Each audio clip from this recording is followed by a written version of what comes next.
tuanya. Saat Mbak Srini tertidur, ia bertemu dengan makhluk aneh dan sebesar si raksasa. Raksasa itu memerintahkan Mbak Srini untuk datang ke hutan dan mengambil bungkus kecil di bawah pohon besar. Saat Mbak Srini terbangun, Mbak Srini pun akan mematuhi perintah si raksasa yang ada di mimpinya. Dia pun langsung pergi ke tempat yang diperintahkan oleh raksasa itu. Mbak Srini pun terkejut karena ada bungkusan yang kecil dan berisikan sebiji mentimun. Mbak Srini pun sedang mengambil plastik itu dan dia pun kaget karena ada raksasa di depannya. Ampun, jangan makan aku. Aku ingin tetap hidup. Aku ingin mengambil sebiji mentimun itu. Ampun. Raksasa itu pun berkata,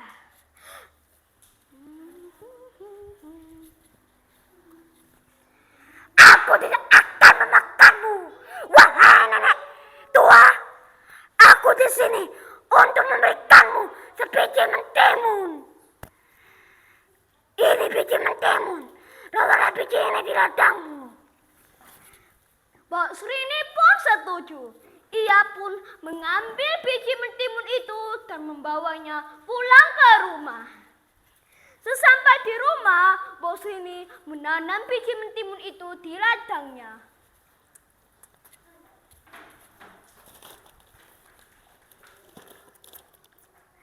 Dua minggu kemudian, saat Mbak Srini sedang melihat ladang-ladangnya, ia pun melihat sebuah timun yang sangat besar dan berkilau seperti emas.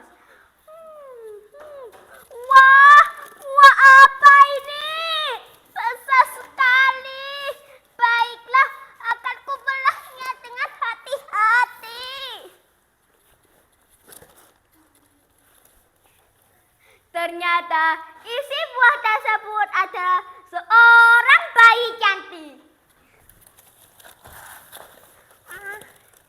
Wah, cantik sekali kamu, Nak.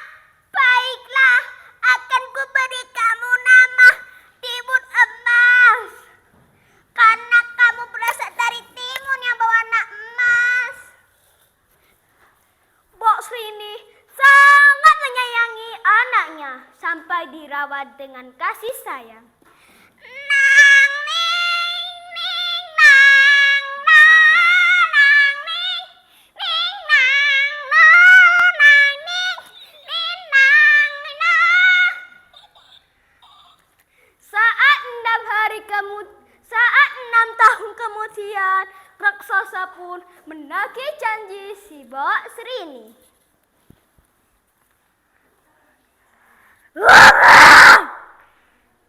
Wahai berani kecil, saya datang ke sini untuk menagih janjimu 6 tahun. Cepat, serahkan anak itu, saya ingin memakannya. Mbak Srini pun sangat takut dan ingin memberikan saran kepada si raksasa. Maaf Tuan Raksasa, anakku sedang sakit parah. Apakah kamu boleh datang ke sini? 3 hari lagi saya akan menyembuhkan si anak itu. Bolehkah Tuan? Raksasa pun menyetujui saran oleh Mbak Srini. Mbak Srini pun berkata kepada timun emas bahwa dia akan dimakan oleh raksasa itu dalam 3 hari. Saya tidak mau dimakan si raksasa itu, Bu. Saya takut berpisah dengan ibu. Iya, Nak. Ibu juga sangat sayang kepada nak.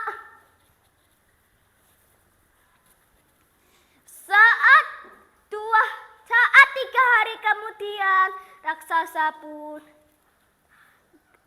ulangi putian. Keesokan harinya Mbok Srini datang untuk ke Gunung Gundul supaya anaknya bisa bebas dari kejaran si raksasa. Ia pun bertemu dengan orang yang terjebak di anak sungai. Ternyata orang itu adalah seorang petapa.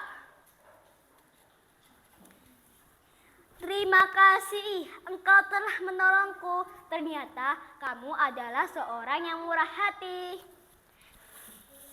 Ini kuberikan 4 kantong buah. Masing-masing buah terdapat dari jarum, garam, terasi, biji mentimun untuk menyelamatkan anakmu dari si raksasa.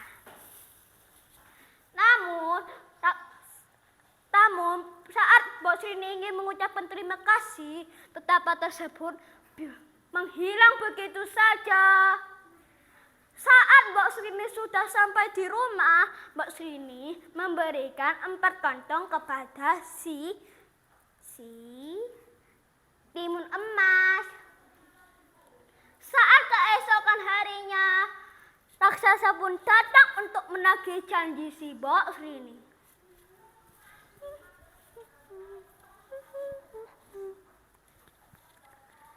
Wah, petani kecil! Saya datang ke sini untuk menagih janjimu 6 tahun. Cepat, serahkan anak itu. Saya amat ingin memakannya.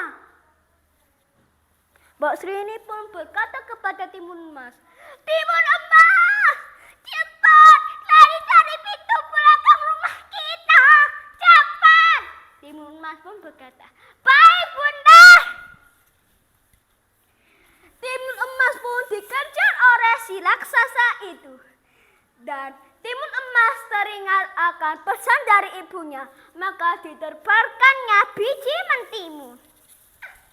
Sungguh ajaib, hutan menjadi ladang mentimun dan mengikat tubuh si raksasa.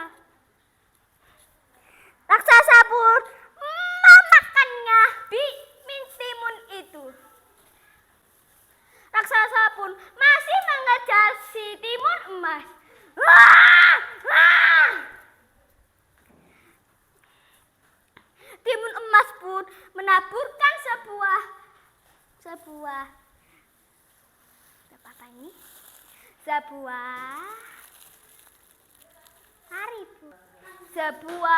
jarum. Sungguh ajaib, hutan menjadi ladang tebu bambu yang sangat runcing dan sangat panjang.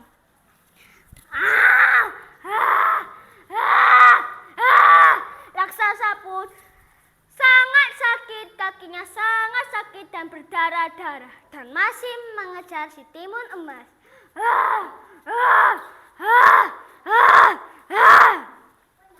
Timun emas pun menaburkan garam ke laut.